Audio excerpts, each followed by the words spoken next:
فلا یؤمنون تو نہیں وہ ایمان لاتے الا قلیلا مگر بہت تھوڑا۔ اس سے مراد یہ ہے کہ یہود میں سوائے چند لوگوں کے ایمان لانے والے نہیں ہیں، ان کا ایمان بہت کم ہونے کی وجہ سے انہیں نفع نہیں دیتا، اسی لیے وہ اپنے اخلاق کی اصلاح نہیں کرتے اور نہ ہی اپنے نفسوں کو پاک کرتے ہیں اور نہ دنیا اور آخرت میں کمال تک پہنچتے ہیں۔ یا ایھا الذین، اے وہ لوگو، اوتوا الکتاب جنہیں کتاب دی گئی، آمنوا بما نزلنا، اس پر ایمان لے آؤ جو ہم نے نازل کیا، مصدقاً تصدیق کرنے والا ہے، لما معکم وہ جو تمہارے پاس ہے۔ اس آیت میں اہل کتاب کو حکم دیا گیا ہے کہ وہ اس کتاب پر ایمان لے آئیں جو نبی صلی اللہ علیہ وآلہ وسلم پر اتری ہے اور ان بشارتوں کی تصدیق کرتی ہے جو ان کی اپنی کتابوں میں ہیں۔ اگر وہ ایسا نہیں کریں گے تو ہم ان کی صورتیں بدل دیں گے۔ اگر وہ اس قرآن پر ایمان نہیں لاتے تو اصل میں وہ اپنی کتابوں پر بھی ایمان نہیں لاتے، کیونکہ اللہ تعالیٰ کی کتابیں ایک دوسرے کی تصدیق اور ایک دوسرے کی تائید کرتی ہیں، اس لیے بعض کتابوں پر ایمان کا دعویٰ اور بعض پر ایمان نہ رکھنا محض باطل دعویٰ ہے۔ کیونکہ اللہ تعالیٰ نے ان کو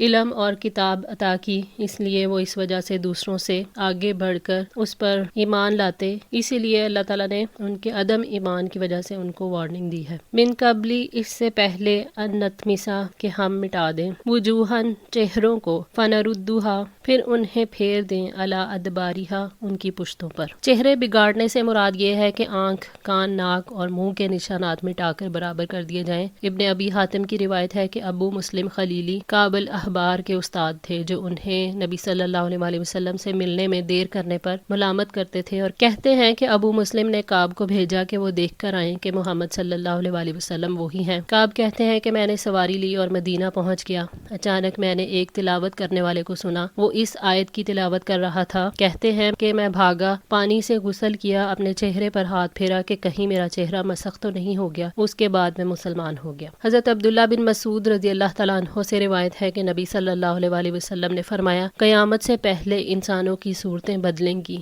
وہ زمین میں دھنسیں گے اور ان پر پتھر برسیں گے۔ ابن ماجہ 4049۔ اللہ تعالیٰ نے آنکھ، کان اور ناک کی صلاحیتیں جو ہیں وہ اعلیٰ مقاصد کے لیے عطا کی تھیں، لیکن جب ان سے وہ کام نہیں لیا گیا، جب کان کے ہوتے ہوئے یہ یہودی بہرے بن گئے، آنکھیں رکھتے ہوئے بھی اندھے بن گئے، اور جب زبان ہوتے ہوئے بھی یہ گونگے بن گئے، تو یہ اس بات کی علامت ہے کہ حق کے ساتھ مسلسل بے پرواہی برتی گئی ہے۔ ایسی ہی حالت میں اللہ تعالیٰ نے چہرے مسخ کر دینے، پشت کی طرف پھیر دینے کی دھمکی دی ہے۔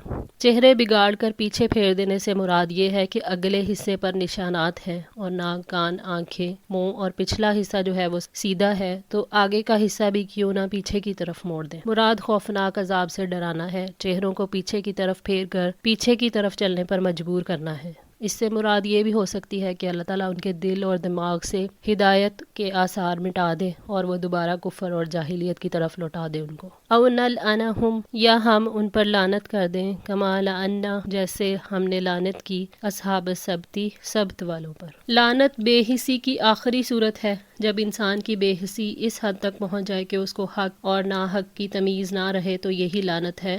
اپنے حکم کی نافرمانی کی وجہ سے اللہ تعالیٰ نے ہفتے کے دن کی حرمت کو پامال کرنے والوں کو بندر بنا دیا تھا۔ وَكَانَ أَمْرُ اللَّهِ، اور ہے اللہ کا حکم، مفعولا ہمیشہ سے ہو کر رہنے والا۔ اللہ تعالیٰ کا کام تو ایسا ہے کہ جو کر لیا گیا، یعنی نہ اس کے کام سے اسے کوئی روکنے والا ہے نہ اس کی کوئی مخالفت کر سکتا ہے۔ اللہ تعالیٰ کا ارشاد ہے، انما امرہ اذا اراد شیئا ان یقول لہ کن فیکون، یقیناً اس کا حکم یہ ہوتا ہے کہ جب وہ کسی چیز کا ارادہ کرتا ہے تو وہ اسے کہہ دیتا ہے ہو جا، تو وہ ہو جاتی ہے۔ سورہ یاسین آیت 82۔ ان اللہ لا یغفر، بے شک اللہ تعالیٰ اس بات کو نہیں بخشے گا، ان یشرک بہ، کہ اس کے ساتھ شرک کیا جائے۔ اللہ تعالیٰ بغیر توبہ شرک کو کبھی بھی معاف نہیں کرے گا۔ حضرت عبداللہ بن مسعود رضی اللہ تعالیٰ عنہ نے نبی صلی اللہ علیہ وآلہ وسلم سے پوچھا، اللہ تعالیٰ کے نزدیک کون سا گناہ سب سے بڑا ہے؟ فرمایا، یہ کہ تم اللہ کے ساتھ کسی کو برابر ٹھہراؤ حالانکہ اسی نے تم کو پیدا کیا ہے۔ صحیح بخاری 4477۔ اسی طرح وہ بیان کرتے ہیں کہ نبی صلی اللہ علیہ وآلہ وسلم نے فرمایا کہ جو شخص اس حالت میں مرے کہ کسی کو اللہ کا شریک ٹھہراتا تھا تو وہ جہنم میں جائے گا، اور میں یہ کہتا ہوں کہ جو اس حال میں مرا کہ اللہ کا کوئی شریک نہ ٹھہراتا ہو وہ جنت میں جائے گا۔ صحیح بخاری 1238۔ حضرت ابو ذر سے روایت ہے کہ نبی صلی اللہ علیہ وآلہ وسلم کو فرماتے ہوئے انہوں نے سنا کہ میرے پاس جبرائیل علیہ السلام آئے، انہوں نے مجھے یہ خوشخبری دی کہ آپ کی امت میں سے جو اس حال میں مرا کہ وہ اللہ کے ساتھ کسی کو شریک نہیں ٹھہراتا تھا تو وہ جنت میں داخل ہوگا۔ میں نے یہ سن کر عرض کیا چاہے وہ آدمی زنا اور چوری کرتا ہو؟ فرمایا چاہے وہ زنا یا چوری کرتا ہو۔ صحیح مسلم 272۔ شرک کو اس لیے جرم عظیم قرار دیا گیا ہے کیونکہ اس کی وجہ سے اللہ تعالیٰ اور بندے کے درمیان رابطہ ٹوٹ جاتا ہے۔ مشرک کو یہ امید نہیں ہوتی کہ اللہ تعالیٰ اسے معاف کر دے گا۔ وَيَغْفِرُ اور وہ بخش دے گا مَا دُونَ ذَلِكَ جو اس کے علاوہ ہے لِمَن يَشَاءُ جس کے لیے وہ چاہے گا۔ شرک سے کم تر گناہوں کی مغفرت کے لیے اللہ تعالیٰ نے بہت سے اسباب مقرر فرمائے ہیں، مثلاً برائیوں کو مٹانے والی نیکیاں، دنیا اور برزخ میں اور قیامت کے روز گناہوں کا کفارہ بننے والی مصیبتیں، اہل ایمان کی ایک دوسرے کے لیے مغفرت کی دعائیں، نبی پاک صلی اللہ علیہ وآلہ وسلم کی شفاعت، اور اس کے علاوہ اللہ تعالیٰ کی بے پایہ رحمت جس کے سب سے زیادہ مستحق اہل ایمان ہیں۔ حضرت انس رضی اللہ تعالیٰ عنہ سے روایت ہے کہ نبی صلی اللہ علیہ وآلہ وسلم نے فرمایا کہ اللہ تعالیٰ نے فرمایا اے آدم کے بیٹے اگر تم مجھ سے دنیا بھر کے گناہ ساتھ لے کر ملے مگر میرے ساتھ کسی چیز کو شریک نہ ٹھہرایا ہو تو میں دنیا بھر کی بخشش کے ساتھ تجھ سے ملوں گا۔ جامع ترمذی 3540۔ وَمَن یشرک باللہ اور جو اللہ کے ساتھ شرک کرے گا فقد افترا تو یقیناً اس نے گھڑ لیا اسمن عظیمہ بہت بڑا گناہ۔ اس سے بڑھ کر کون سا ظلم ہو سکتا ہے کہ کوئی اس مخلوق کو جو مٹی سے تخلیق کی گئی جو کہ ہر لحاظ سے ناقص ہے اور ہر لحاظ سے بذات خود محتاج ہے، جس کا کسی بندے کو کوئی نفع اور نقصان پہنچانا اور اس کو زندہ کرنا اور مارنا تو دور کی بات، وہ تو اپنے آپ کا بھی مالک نہیں، اس ہستی کے برابر اس کو ٹھہرائے جو ہر چیز کا خالق ہے، ہر لحاظ سے کامل ہے، جو اپنی تمام مخلوقات سے بے نیاز ہے اور جس کے قبضہ قدرت میں نفع اور نقصان، عطا کرنا اور محروم کرنا سب کچھ ہے۔ مخلوق کے پاس جو بھی ہے وہ نعمت ہے، وہ اسی کی عطا اور بخشش ہے، تو پھر اس ظلم سے بڑھ کر کوئی اور چیز ہے؟ اسی لیے اللہ تعالیٰ نے حتمی طور پر مشرک کو دائمی عذاب اور ثواب سے محرومی کی وارننگ دی ہے۔ یہود اور نصارہ کی طرح مسلمان جو شرک میں گرفتار ہیں، مصیبت کے وقت غیر اللہ کو پکارتے ہیں، اٹھتے بیٹھتے ان کے نام کا وظیفہ کرتے ہیں، ان کے نام کا روزہ رکھتے ہیں، ان کی قبروں کو پوجتے اور ان کے نام پر جانور ذبح کرتے ہیں اور ان کی منتیں مانتے ہیں، وہ بھی مشرکوں کے حکم میں آتے ہیں۔ الم تر الی الذین کیا آپ نے ان لوگوں کو نہیں دیکھا یزکونا پاک قرار دیتے ہیں انفسہم اپنے نفسوں کو۔ اس آیت میں یہود اور نصارہ کی مذمت کی گئی ہے جو ہمیشہ اپنی پاکی بیان کرتے رہتے ہیں، وہ اپنے آپ کو مقدس اور معصوم سمجھتے ہیں اور اللہ کے بیٹے اور محبوب ہونے کا دعویٰ کرتے ہیں۔ انہی کی تردید فرمائی گئی ہے کہ کسی کو پاک باز انسان قرار دینا تو اللہ تعالیٰ کا کام ہے۔ یہود اپنے آپ کو مقدس خیال کرتے تھے، انبیاء کی نسل میں ہونے کی وجہ سے انہوں نے بے شمار روایتیں اور کہانیاں گھڑ لی تھیں اور یہ عقیدہ قائم کر لیا تھا کہ جو شخص یہودی ہے اس کی نجات یقینی ہے۔ اپنے نفس کی پاکیزگی کا دعویٰ کرنے کو اسلام جائز قرار نہیں دیتا۔ فرمایا فَلَا تُزَكُّوا أَنفُسَكُمْ هُوَ أَعْلَمُ بِمَنِ اتَّقَىٰ سو اپنے نفس کی پاکیزگی کے دعوے نہ کرو، وہ زیادہ جاننے والا ہے اس کو جس نے تقوی اختیار کیا۔ سورہ النجم آیت 32۔ حضرت عبد الرحمن بن ابی بکر رضی اللہ تعالیٰ عنہ نبی صلی اللہ علیہ وآلہ وسلم سے روایت کرتے ہیں کہ آپ کے پاس ایک آدمی کا ذکر کیا گیا۔ آدمی نے عرض کیا ہے اللہ کے رسول فلاں فلاں کام میں اللہ کے رسول کے بعد کوئی بھی اس سے بہتر نہیں ہے، تو نبی صلی اللہ علیہ وآلہ وسلم نے فرمایا تجھ پر افسوس ہے کہ تو نے اپنے ساتھی کی گردن کاٹ دی۔ آپ نے یہ جملہ کئی مرتبہ دہرایا، پھر آپ نے فرمایا اگر تم میں سے کوئی آدمی اپنے بھائی کی تعریف ضرور کرنا چاہے تو اسے چاہیے کہ وہ فرمائے میں گمان کرتا ہوں کہ وہ ایسا ہی ہے، اور وہ اس پر بھی یہ رائے رکھے کہ میں اللہ کے مقابلے میں کسی کو بہتر نہیں سمجھتا۔ صحیح مسلم 7502۔ بل اللہ یزکی بلکہ اللہ تعالیٰ پاک کرتا ہے من یشاء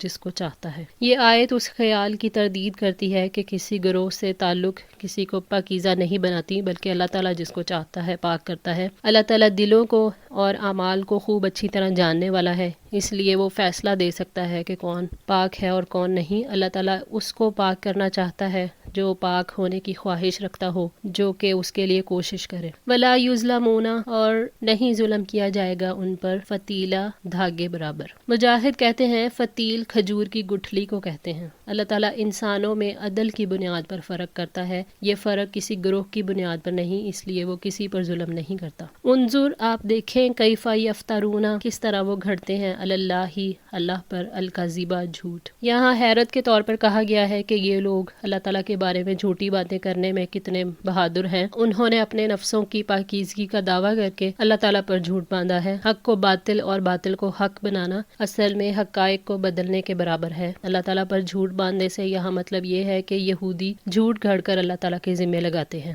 وَكَفَى بِهِ اور کافی ہے اس کا اسم مبینہ کھلا گناہ ہونا. جو لوگ اپنے آپ کو پاک کہتے ہیں وہ اپنے دین کے بارے میں خود بھی دھوکے میں مبتلا ہیں اور دوسروں کو بھی دھوکہ دیتے ہیں. وہ اپنے نفس کی پاکیزگی کا دعویٰ کر کے اللہ تعالیٰ پر جھوٹ باندھتے ہیں، اس لیے اتنا ظاہر گناہ ہی کافی ہے. ان کے ظاہر گناہ میں جھوٹ، دھوکہ اور خود فریبی شامل ہے. حضرت عبداللہ بن مسعود رضی اللہ تعالیٰ عنہ بیان کرتے ہیں کہ نبی صلی اللہ علیہ وآلہ وسلم نے فرمایا، جھوٹ سے بچو کیونکہ جھوٹ فسق و فجور کی طرف لے جاتا ہے اور فسق و فجور کے کام آگ کی طرف لے جاتے ہیں. صحیح بخاری 6094. آج کے لیے اتنا ہی. دعا ہے اللہ تعالیٰ ہماری اس کوشش کو قبول فرمائے، ہماری غلطیوں کو تاہیوں کو معاف فرما کر ہماری اصلاح فرمائے. جزاکم اللہ خیر. والسلام علیکم ورحمۃ اللہ وبرکاتہ.